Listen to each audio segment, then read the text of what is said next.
warna. Dan kenapa harus Google? Karena ini adalah kita akan sinau dari gelanggang, belajar bagaimana sebuah mengemas pertunjukan, bagaimana pertunjukan itu menjadi baik, dan kita akan belajar di gelanggang atau di sini pertunjukan. Selain beliau nanti akan banyak menyampaikan, dan tentunya beliau kan juga perform di sini sekali. Jadi ini menarik, ditunggu saja. Baik, Master, tidak akan berpanjang lebar saya menyampaikan tentang informasi panjenengan, nanti lebih banyak akan panjenengan sampaikan nanti. Dan satu hal tadi, bahwa saya sudah mengangkat satu tema, sebenarnya tari klasik itu seperti apa? Monggo dipersilakan.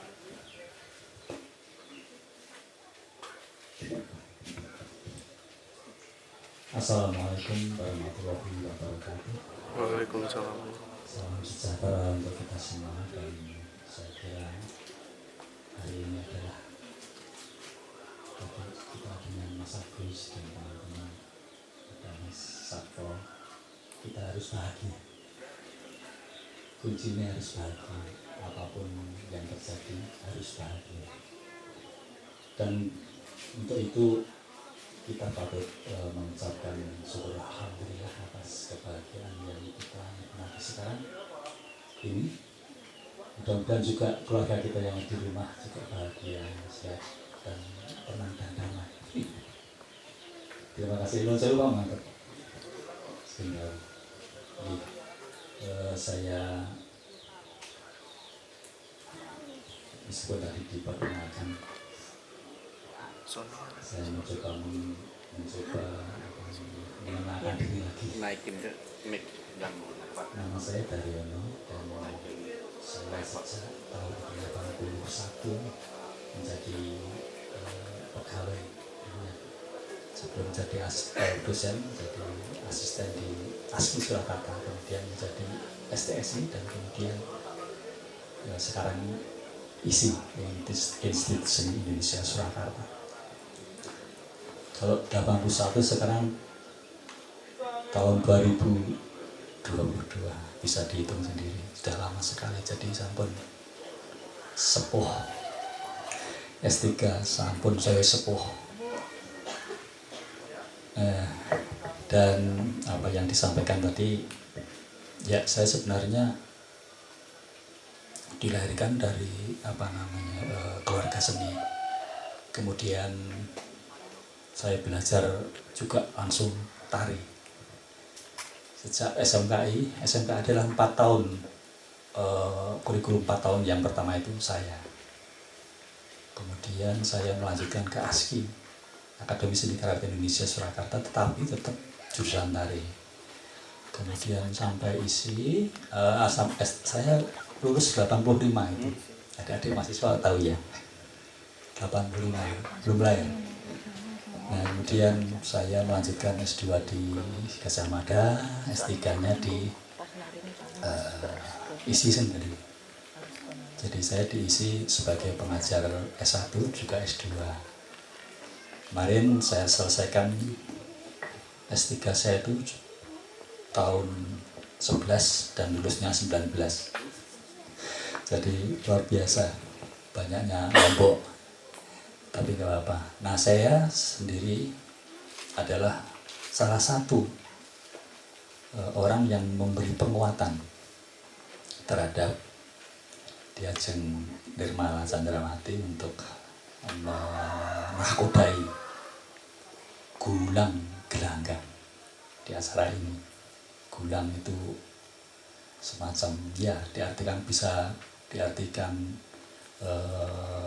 belajar, membaca, memahami dan sebagainya. Gelanggang itu adalah pertunjukan yang ada di masyarakat, pertunjukan yang kita buat, semua pertunjukan, baik itu berbasis apa saja, asal itu pertunjukan itu adalah sebuah presentasi, sebuah tawaran nilai-nilai dari para koreografernya. Ya, saya belajar, tadi disampaikan, belajar tradisi dari ayah sebenarnya, dari ayah. Kemudian ya sampai sekarang saya masih belajar tradisi, masih belajar terus. Saya sejak dulu kepengen, sejak masuk SMKI 4 tahun itu kepingin jadi penari yang baik. Saya merasa ya belum sebaik apa yang saya inginkan, tetapi itu menjadi obsesi yang positif ya. Jadi kita harus punya greget sesuatu itu harus kita capai gitu. Nah, kalau kita melihat kekayaan istana, baik itu yang ada di Kasunanan maupun Mangkunegaran, itu memang dulu itu menjadi istana atau keraton itu menjadi pusat kebudayaan. Dan itu memang betul. Ketika saya belajar tari tradisi itu, sesungguhnya tidak hanya tari di sana, ada tembang, ada karawitan, ada pedalangan, ada susastra dan sebagainya. Jadi saya kira itu masih patut kita sebut sebagai pusat kesenian ya, paling tidak pusat kesenian. Kalau tidak pusat kebudayaan ya pusat kesenian. Nah, sekarang saya ingin sampaikan beberapa pengetahuan tentang tari itu sendiri, tentang tari klasik. Sebenarnya istilah klasik dan modern itu sangat relatif ya. Ada yang mengatakan modern itu berdasarkan bentuk. Jadi bentuknya sudah tidak lagi menggunakan pola-pola yang ada di tradisi. Sedangkan tradisi itu sebuah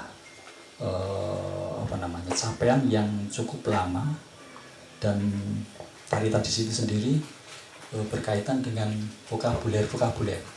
Jadi ada namanya sabetan, ada namanya besut dan seterusnya.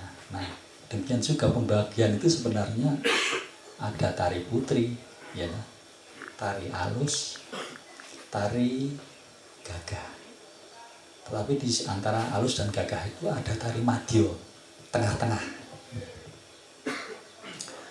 Tari putri itu ada dua karakter atau kualitas, namanya Oyi dan Endel. Oyi itu karakternya seperti Drupadi, kemudian Japakunti, yang halus-halus. Kemudian yang Endel itu yang lanyap atau yang beranyak. Kemudian alus juga demikian. Alus itu ada yang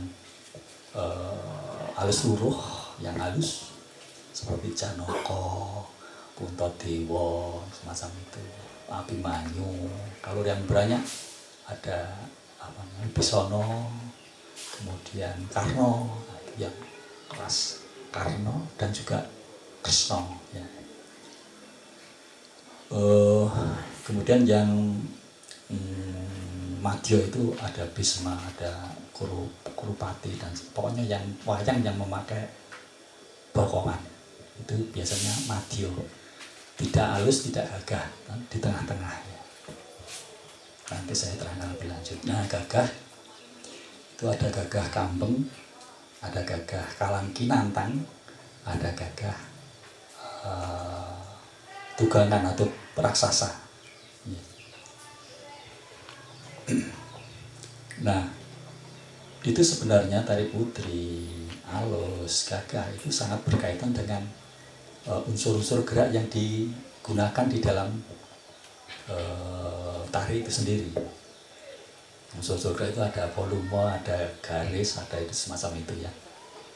Ada waktu, ada isi atau tadi ada bentuk. Nah, sekarang akan saya contohkan tari putri. Tari putri itu baik ya, tari putri, tari kakung alus, tari gagah, semuanya diikat oleh semacam norma. Salah satunya adalah norma bentuk tubuh yang namanya adat. Jadi posisi badan meliputi letak kepala, leher, sikap dada, kemudian boyok itu bahasa Indonesia apa? Punggung ya, punggung, kemudian panggul. Nah, baik putra halus maupun gagah itu semuanya menggunakan itu atek itu. Jadi cara melakukan itu cukup dengan menarik perut bagian bawah, ya, sehingga posisi dada menjadi busung, terus panggul menjadi kuat. Ini jangan dilepas selama kita menari, baik itu jengkeng, baik nanti sisik, baik itu kalau gagahan ya angkat kaki, berjalan dan sebagainya, terus diangkat terus. Jadi posisi ini itu membuat apa ya, aura kita apa namanya muncul, iya, hadir, kita hadir, ya. Jadi kalau ini seperti ini terus kalau saya lepaskan, nah, tadi kayak wong goblok atau orang bengong itu. Tapi kalau sudah berjalannya juga, misalnya saya akan berjalan dalam kapang-kapang di Putri ya, dengan menggunakan tadi apa atek yang jelas tadi, tarik bagian ini apa perut bagian bawah, kita melangkah. Nah, tidak boleh goyang-goyang ya, panggulnya dikancing. Nah, terus ya, misalnya dari sana kayak fashion show ya, harus tegak ya, ini harus leher juga jangan kaku, enak aja.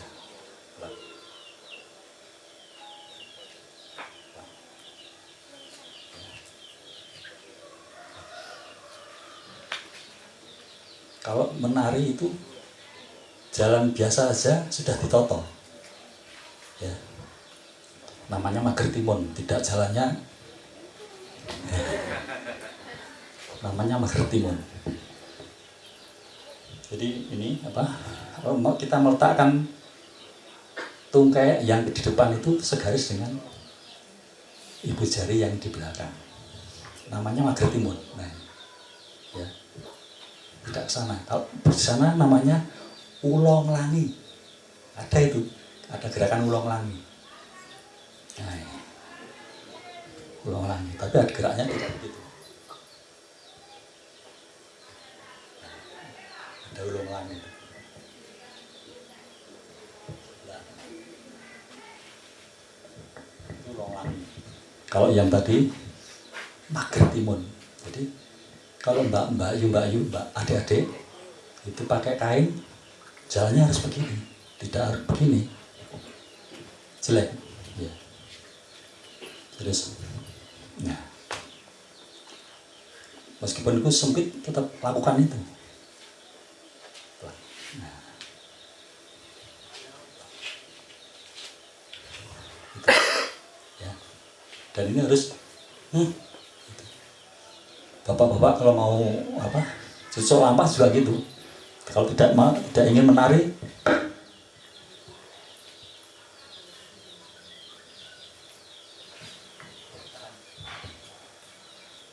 kalau saya duduk, harus di. Nah itu digunakan dimanapun. Syukur-syukur pas duduk ini latihan. Ya, itu melatih apa namanya, melatih tubuh untuk menjadi perfect ya. Jadi begini, kalau ingin apa duduk dengan baik seperti ini, jangan bilang ngerap ini ya. Nah, adek, terutama nih yang kita bicarakan tadi adek. Lalu apa namanya tentang memang kalau putri tidak ada junjungan ya, tidak ada junjungan. Jadi ada istilahnya namanya cangkanginan.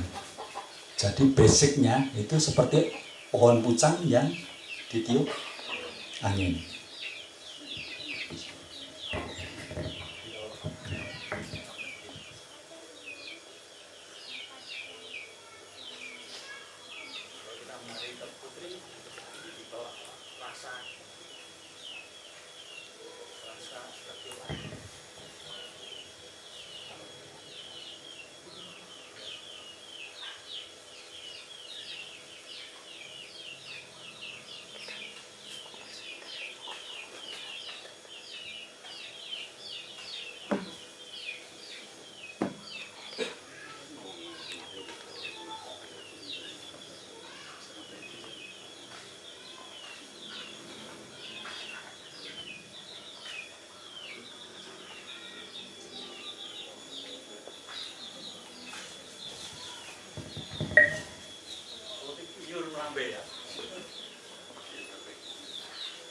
Nah kalau halus karena punya tangga maka lebih lebar ruang geraknya, ruang begini.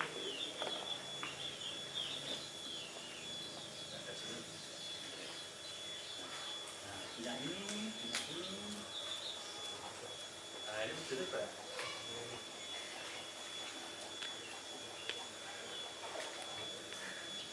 Harus lebih banyak variasi.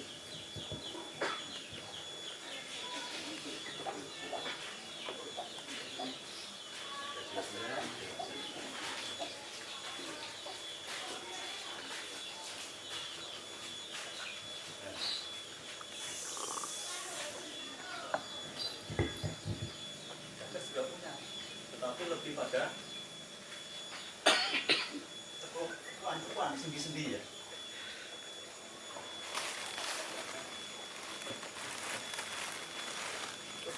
Tetap ada ininya ya.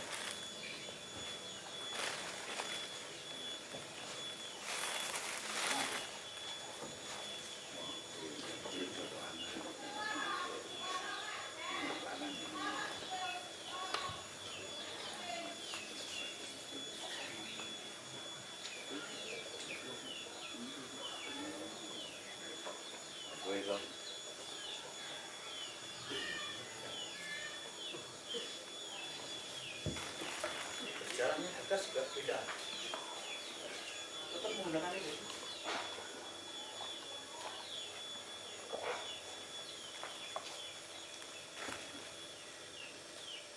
Ya. Tidak. Tidak gitu.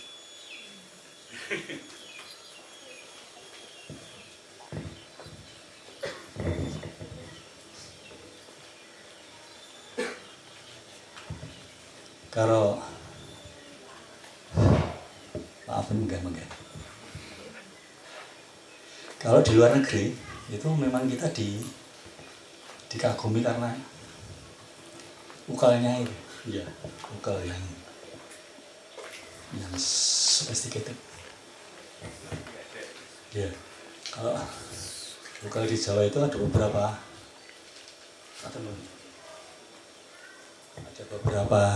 apa namanya macam. Satu ukal rumah nutup, ini namanya ukal separuh ya. Kalau ukal utuh rumah ukal ini mau begini atau begini terserah. Tek ukal separuh, tek ukal patah atau utuh. Nah itu anunya di sini apa namanya sophisticatednya. Ada yang begini.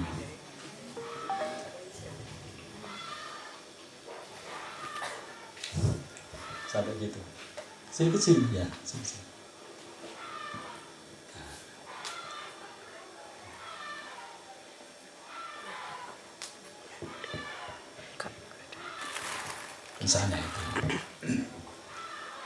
Kemudian ya tadi saya sudah terangkan bahwa yang membedakan itu adalah unsur-unsurnya ya. Kalau putri pet, kakor, do, gagah lebih luas lagi dan seterusnya. Kemudian tekanannya, gagah kudu ada force apa namanya, ada power yang lebih. Yang tengah-tengah itu adalah halus tadi, halus di tengah-tengah.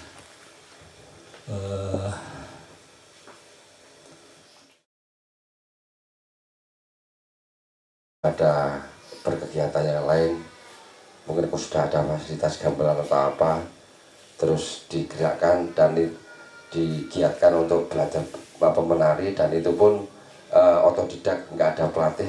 Mereka cuman mungkin karena senang atau bakat atau lihat Google jadi giat. Nah, cuman dari gerakan-gerakan yang dimainkan oleh teman-teman itu juga mungkin antara sabetan atau hoyok atau apapun itu mungkin masih waton obah kepenak saja. Tapi kan itu semua kalau bisa dipelajari kan, setiap gerakan ada karakternya, ada teknik dan auranya itu bisa muncul. Itu pertanyaan saya, bagaimana teman-teman dari ya mungkin kesenian tradisional tentunya yang biasanya menari waton menari dan sudah di pentaskan sudah senang tapi nggak tahu gerakannya apa, dia bisa dandan ditata lebih bagus. Itu kita juga pengen tahu detik yang benar, sabetan yang benar, gerakan apa yang benar itu nanti untuk mungkin bisa dikasih tahu atau lebih dicontohkan, atau mungkin nanti teman-teman bisa langsung mengikuti mumpung ada kesempatan di sini. Dan nanti kalau sudah punya ilmu sedikit dari sini kan mungkin bisa disampaikan dengan teman-teman yang di rumah mungkin. Oke, pangapunten, ngatur nuwun, matur suwun. Terima kasih Mas Iko. Ya, memang rata-rata teman-teman termasuk saya sendiri ya joget waton joget. Kadang-kadang nggak tahu dasarnya karena memang seneng aja. Monggo bisa disampaikan. Ya, matur nuwun Mas Iko memancing saya untuk mencoba mengulik pengalaman yang lebih lanjut. Begini, tadi yang kuncinya itu ya, yang adek itu ya, yang adek seperti itu. Jadi bisa bisa diinstruksikan tiap latihan. Ayo, melengket, ngelempet istilah Jawa, bahasa Indonesia apa ya? Melengket. Bisa ya, ya. Itu ya tadi digunakan dimanapun.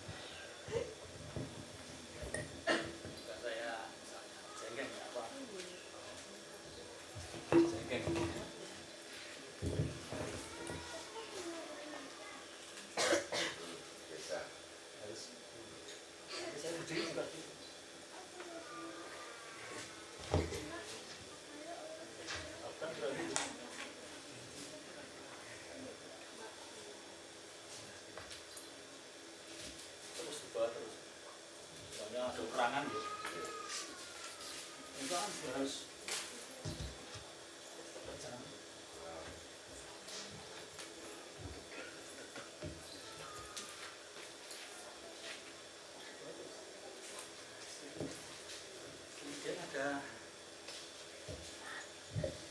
ada kuncinya juga. Ini setelah itu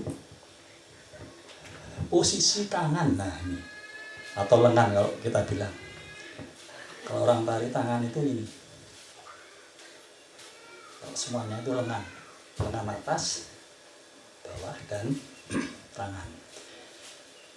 Tidak kaki, tunggai atas, tunggai bawah, kaki. Nah, apa kan?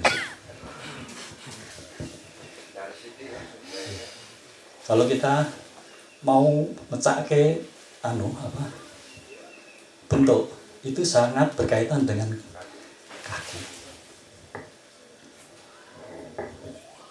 saya tanjak kanan begini. Nah, kalau mau tanjak kanan, tidak mungkin saya ke sana. Sejajar ini. Ya. Kemudian kalau sini ya, ini ya sejajar dengan ini. Tidak ke belakang. Ya. Bentuk-bentuk ini kuat banget. Misalnya saya kebiok.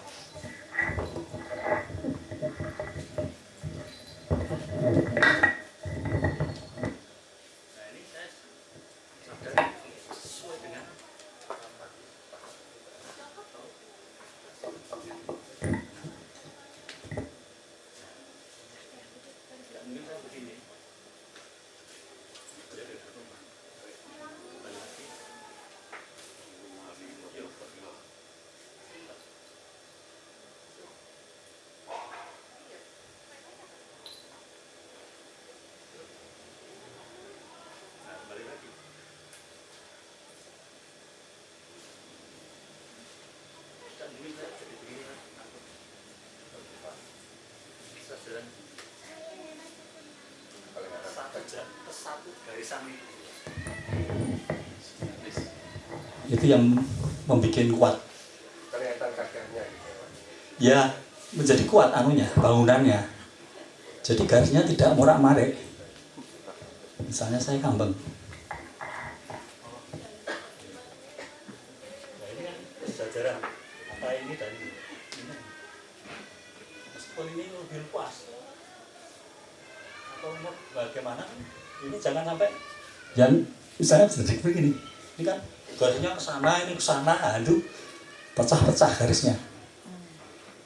Jadi tidak kuat. Kuncinya seperti itu.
Bapak Ibu sekalian dan juga adik-adik yang saya banggakan, saya akan menyajikan tari pamungkas Manggolo Tibio atau disebut juga pamungkas saja, dengan musik tari atau gending tari Rangsang Tuban Belok 6. Rangsang Tuban Belok 6 ya.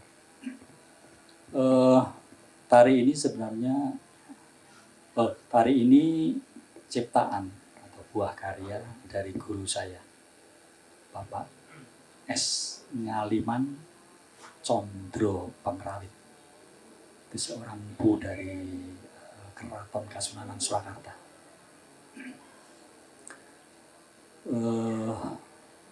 Latar belakang tari ini antara lain ya, yang pertama memang diciptakan untuk semacam menambah perbendaharaan tari tunggal ya. Karena ini disajikan oleh seorang saja dan menggunakan dadap. Yang disebut dadap ini adalah sebenarnya yang ini aja, yang kulit ya. Kemudian ini namanya tangkis atau tangkisan, karena untuk ini fungsinya sebagai tameng sebenarnya, dan menggunakan alat keris. Tari ini mengungkapkan perjalanan hidup. Jadi ada berbagai hal, kesulitan, dinamika hidup pokoknya ya. Sebenarnya itu yang nanti akan diungkapkan lewat simbol-simbol dari gerak yang disusun. Tari ini kira-kira disusun pada tahun 1970-an. Siapa yang sudah hadir? Sudah lahir? Sudah. Kalau saya sudah lahir lebih dulu ya. Lahir pagi. Jadi saya akan mencoba untuk menarikan ini. Mohon doa restunya supaya semuanya selamat dan bermanfaat bagi kita semua. Oke, matur nuwun. Saya persilakan Mas Damas ya, musiknya.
saya kira ilmu itu tidak bisa atau tidak akan berhenti begitu saja dicapai. Artinya begini, ya kita long life education artinya gitu. Terus yang gaweane macul ya macul terus, yang gaweane koplo siswa ya juga terus, yang gaweane apapun itu coba itu disadari dan dinikmati ya, dinikmati supaya ya memberi kebahagiaan. Ya, karena Yang pasti Ya, harus diciptakan.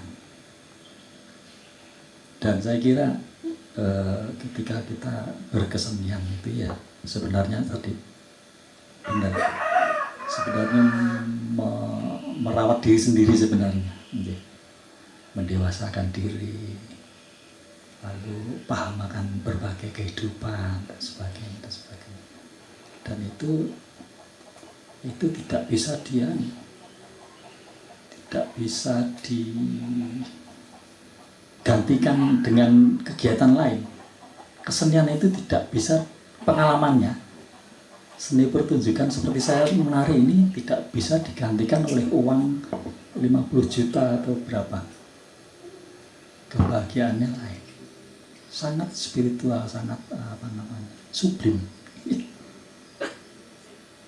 Nah, yang berkesenian sing kubur siswa, sing topeng ireng mus monggo itu saya suka sekali itu.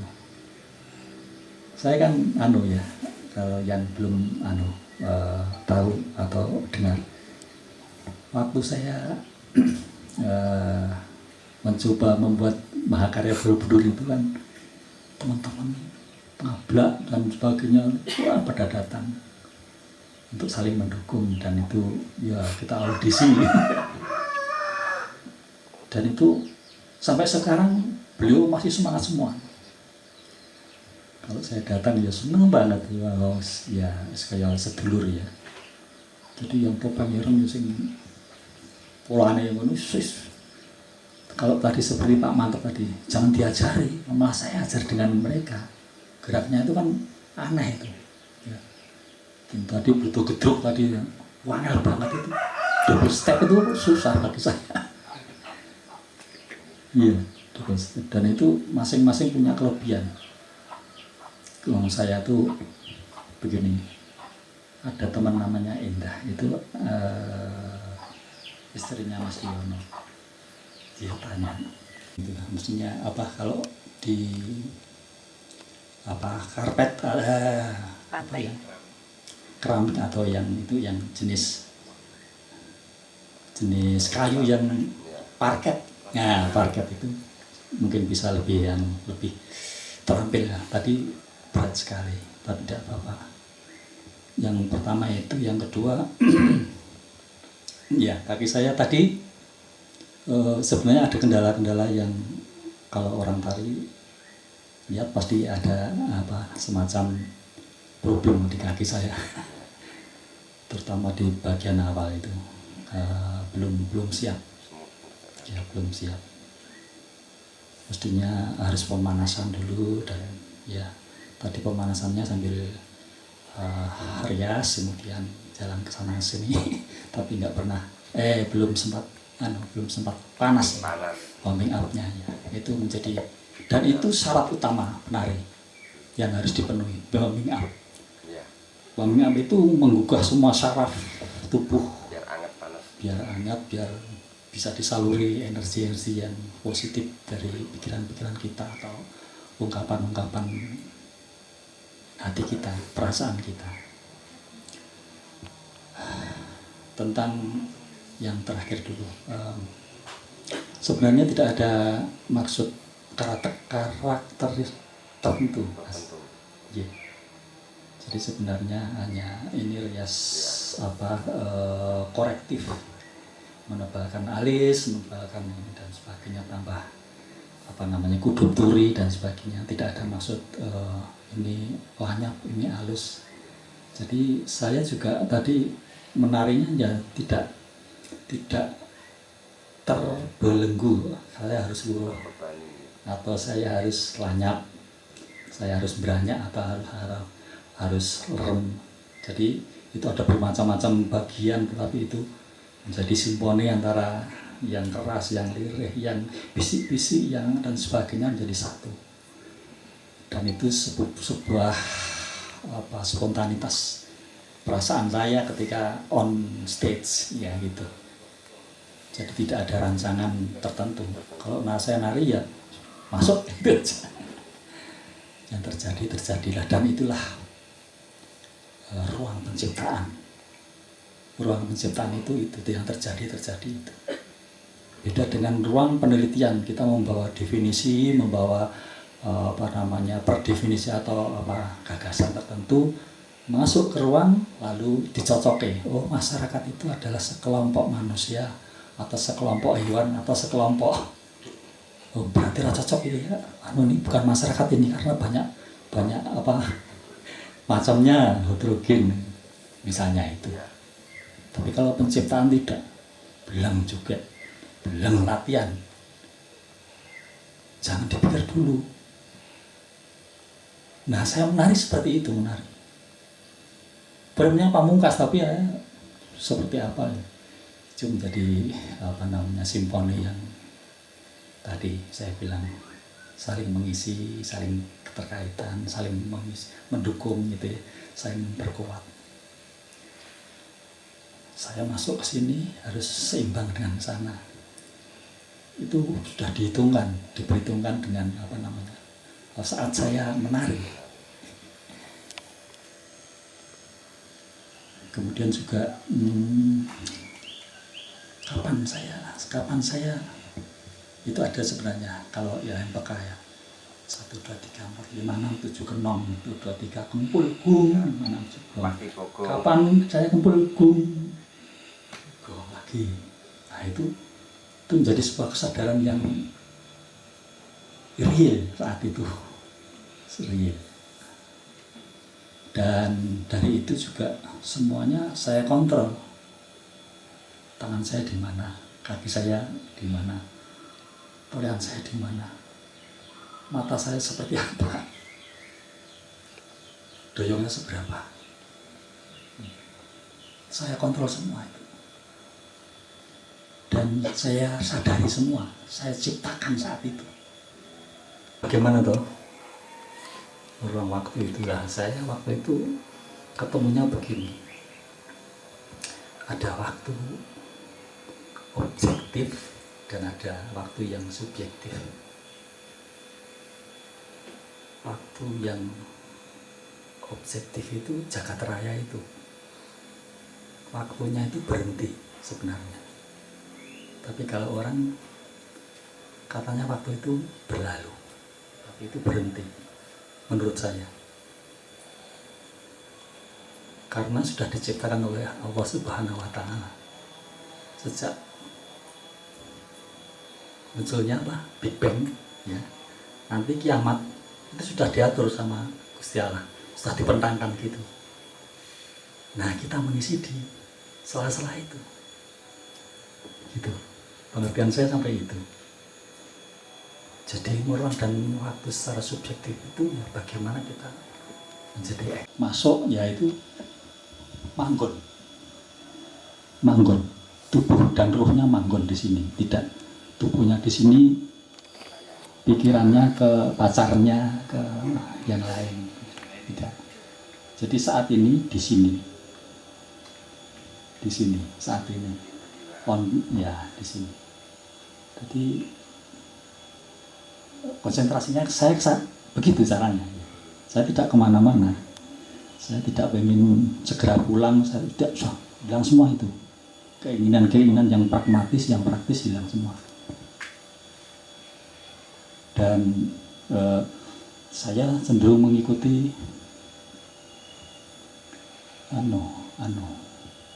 pernapasannya. Saya menggambarnya, saya ikuti menggambarnya. Saya tahu gitu. Mungkin tadi kan. Iya, tapi saya sadari itu dan saya mencoba menata supaya tidak berangsur-angsur. Kalau kita mengikuti itu nanti akan lepas dari kesenian. akan menjadi pragmatis, akan menjadi praktis.